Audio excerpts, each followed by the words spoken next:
அன்பு நண்பர்கள் அனைவருக்கும் தீபாவளி திருநாள் நல்வாழ்த்துக்கள். இந்த ஒரு நல்ல நாளில் உங்களுடைய வாழ்க்கை புதுமையாக துவங்கட்டும்.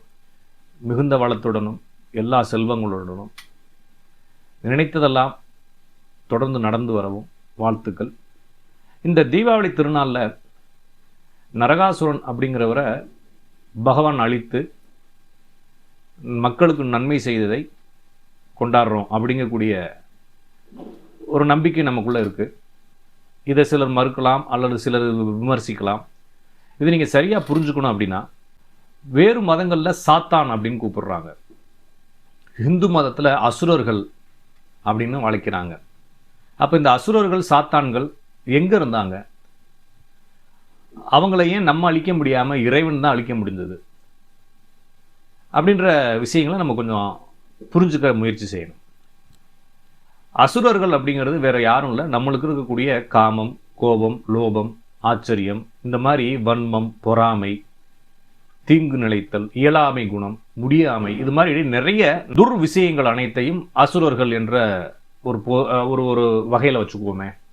அப்போ இவர்களை அழிப்பதற்கு கடவுள் தான் வரணும். அப்படிங்கிறப்ப இந்த உள்ள இருக்கக்கூடிய அந்த பொறாமை குணம், வன்ம குணம், இயலாமை, முடியாமை, பஞ்சம், பட்டினி அப்படின்றக்கூடிய அந்த அந்த ஒரு மாதிரி வெறுப்பு, வாழ்க்கை மலரக்கூடிய வெறுப்பு, இது மாதிரி எதெல்லாம் ஒரு நெகட்டிவாக நம்மளுக்கு நடக்குதோ அதையெல்லாம் சரி செய்வதற்கு இறைவன் தான் வரணும். அந்த அசுரனை, அந்த நரகாசுரனை அழிப்பதற்கு இறைவன் வர வேண்டும்.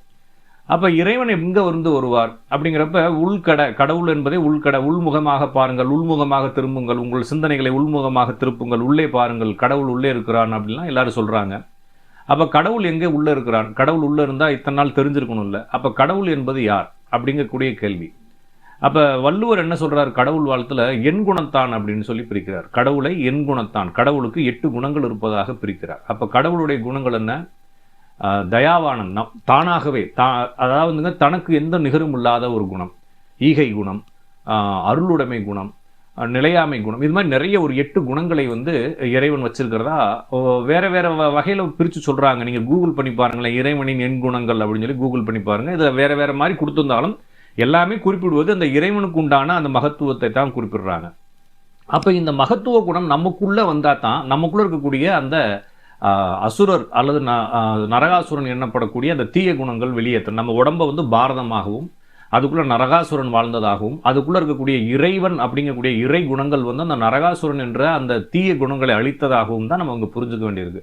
அப்போ நம்மளுக்குள்ள கடவுள் வருவார் அப்படின்னா தியானம் பண்ணாலோ வழிபாடுகள் பண்ணாலோ கடவுள் வருவதற்கு சாத்தியங்கள் இல்லை. அப்போ இறைவனுடைய குணங்களை நமக்குள் புகுத்தும் பொழுது நமக்குள் இறைவன் இருக்கிறான். அப்படிங்கிறப்ப இறைவன் என்னவாக இருக்கிறான்? அந்த குணங்களாக இருக்கிறான். எனவே நீங்கள் என்ன செய்யணும்? நீங்கள் கோயிலுக்கு போகலாம், போகக்கூடாது, அதை பற்றி நான் சொல்ல விரும்பல. அது உங்களுடைய தனிப்பட்ட விருப்பம், உங்களுடைய வளர்ப்பு சூழல், வாழ் சூழல், இதெல்லாம் வச்சு தான் முடிவு பண்ணுறோம். இப்போ உங்களுடைய தாத்தா, பாட்டி, அப்பா, அம்மா சொல்லி கொடுத்த விஷயங்களை நம்ம ஃபாலோ பண்ணுறோம். நானும் அப்படி தான் பண்ணுறேன்.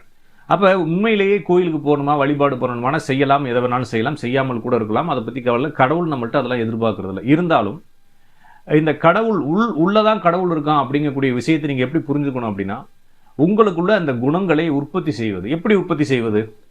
தயாள குணத்தை எப்படி உற்பத்தி செய்வது?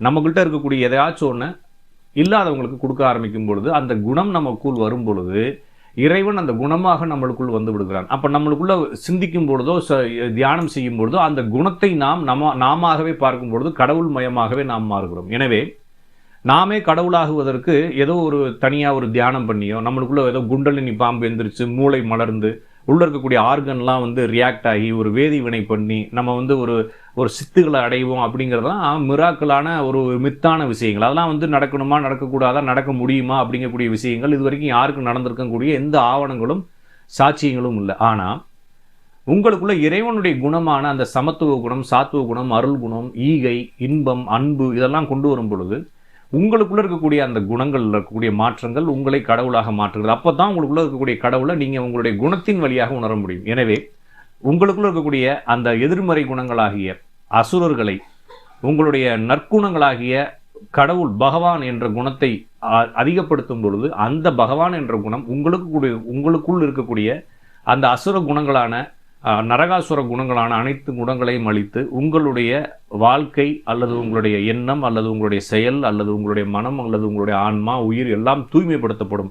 என்ற அடிப்படையில் இந்த தீபாவளி கொண்டாடப்படுகிறது. எனவே இதை புரிந்து கொண்டு நாம் இந்த தீபாவளியை மிகச் சிறப்பாகவும் சந்தோஷமாகவும் கொண்டாடுவோம். இதை காணக்கூடிய மக்கள், உங்களுக்கு இந்த வீடியோ பிடிச்சிருந்துச்சுன்னா உங்களுடைய நண்பர்களுக்கு மறக்காமல் ஷேர் பண்ணுங்கள். இந்த இனிய தீபாவளி நன்னாளிலிருந்து உங்களுடைய வாழ்க்கை மிகுந்த செழிப்புடனும் பெருமையுடனும் வளங்களுடனும் எல்லாம் நிறைந்து மிகுந்த மகிழ்ச்சியுடன் காணட்டும் என்று வாழ்த்துக்களுடன் விடைபெறுகிறேன். நான் உங்கள் ஜோதிடன் ராஜநாடி காப்பா.